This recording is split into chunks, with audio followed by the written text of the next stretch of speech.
అలసిన వానికి ఊరడించు మాటలు. సహోదరుడు భక్తి సింగ్ గారి పరిచయం నుండి సేకరించిన అనుదిన ధ్యానములు.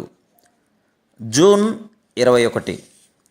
కాగా దేవుడు తన ఐశ్వర్యము చొప్పున క్రీస్తు యేసునందు మహిమలో మీ ప్రతి అవసరమును తీర్చును. ఫిలిప్పీ 4:19. ఇశ్రాయేలు ప్రజలు కాల్చబడిన యెరూషలేము గుమ్మములు ప్రాకారములను తిరిగి నిర్మించుటకు ప్రారంభించగానే శత్రువుల నుండి గొప్ప వ్యతిరేకతను ఎదుర్కొన్నది. సంపూర్ణ విధేయత చూపించని కారణమున దేవుని పని ఆటంకపరచబడు సమస్యను వారు ఎదుర్కొనవలసి వచ్చెను. వారి మధ్యలో ప్రేమ లేకుండాచే అనేక సమస్యలను ఎదుర్కొనవలసి వచ్చెను.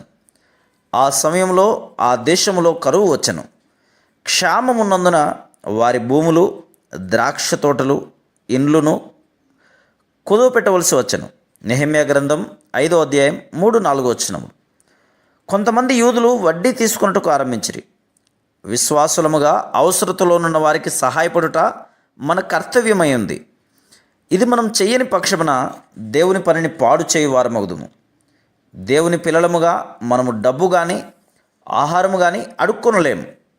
34వ కీర్తన 10వ వచనం, 37వ కీర్తన 25వ వచనం. విశ్వాసులు ఎవరైతే దేవుని యందు నమ్మిక ఉంచక సహాయం కొరకు, డబ్బు కొరకు అడుక్కొను అలవాటు కలిగి ఉందరో వారు తమ జీవితాంతం వరకు అడుక్కొను వారుగానే ఉందరు.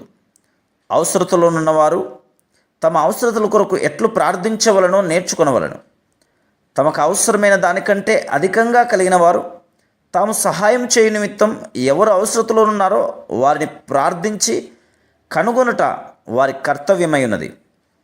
దేవుని నడిపింపు ప్రకారం ఇది జరిగిన యెడల అనేక అవసరతలు తీర్చబడి నష్టమేమీ లేకుండును. కొన్ని సంవత్సరముల క్రిందట నేను ఒక పేద కుటుంబంతో ఉండవలసి వచ్చెను. వారు మంచి విశ్వాసులు. ఆ సమయంలో ఇంటి యజమానుడు తన ఉద్యోగమును కోల్పోయాను. ఒక దినమున ఆ ఇంటిలో ఆహారం ఏమీ లేకుండెను. కనీసం ఒక రొట్టె ముక్క అయినా లేదు.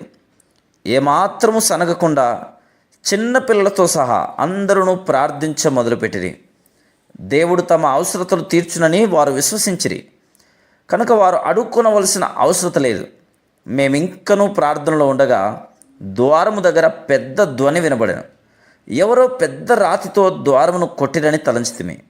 ద్వారము తెరిచినప్పుడు ఒక పెద్ద గోనె సంచిలో కుటుంబమునకు సరిపోయినన్ని రొట్టెలు, కూరగాయలు, ఇంకను తక్కిన ఆహార పదార్థములు ఉండుట చూడగలిగితిమి.